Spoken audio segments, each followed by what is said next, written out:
প্রিয় দর্শক, অবশেষে যেটা নিয়ে গুঞ্জন চলছিল সেটাই সত্যি হয়ে গেল।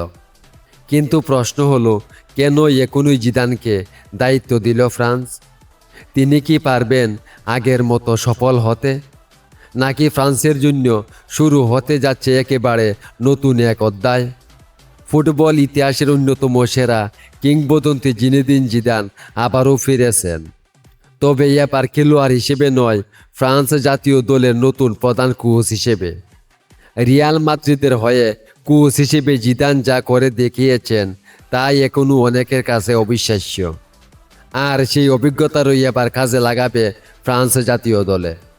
ইতিমধ্যে এই খবর ছড়িয়ে পড়েছে পুরো ফুটবল বিশ্বে। সামাজিক যোগাযোগ মাধ্যমে লাখো লাখো ভক্ত জিদানকে অভিনন্দন জানাচ্ছেন।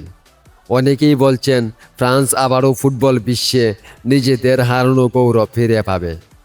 তাহলে সত্যিই কি জিদানের হাতে দড়ি বদলে যাবে ফ্রান্স? তিনি কাদের নিয়ে করবেন নতুন দল? আর সামনে কি পরিবর্তন আসতে পারে? সব প্রশ্নের উত্তর জানতে ভিডিওটি শেষ পর্যন্ত দেখুন। অনেক দিন ধরেই শোনা যাচ্ছিল জিদান আবার কোচিংয়ে ফিরতে পারেন। অবশেষে সেই গুঞ্জনই সত্যি হলো। রিয়াল মাদ্রিদের হয়ে কোচ হিসেবে তিনি জিতেছেন একের পর এক বড় শিরোপা। তাই এবার সবাই জানতে চাইছে ফ্রান্স জাতীয় দলকে তিনি কতটা বদলে দিতে পারবেন। ফ্রান্সের হাতে এখন অনেক তরুণ ও প্রতিভাবান খেলোয়াড় রয়েছে। সঠিক পরিকল্পনার কৌশল থাকলে এই দল আবারও বিশ্ব ফুটবলে নিজেদের সেরার আসনে আসতে পারেন। আর সেই দায়িত্ব এখন জিনেদিন জিদানের কাঁধে। খবরটি প্রকাশের পর সামাজিক যোগাযোগ মাধ্যমে লাখো লাখো ভক্ত নিজেদের আনন্দ প্রকাশ করেছেন।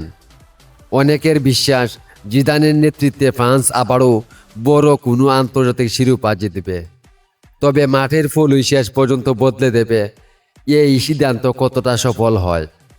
এখন দেখার বিষয় জিদানের প্রথম ম্যাচ কেমন হয়, আর তার নতুন পরিকল্পনা ফ্রান্সকে কতটা এগিয়ে নিয়ে যেতে পারে।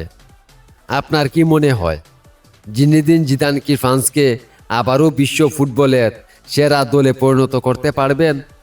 আপনার মতামত অবশ্যই কমেন্টে জানিয়ে দিন।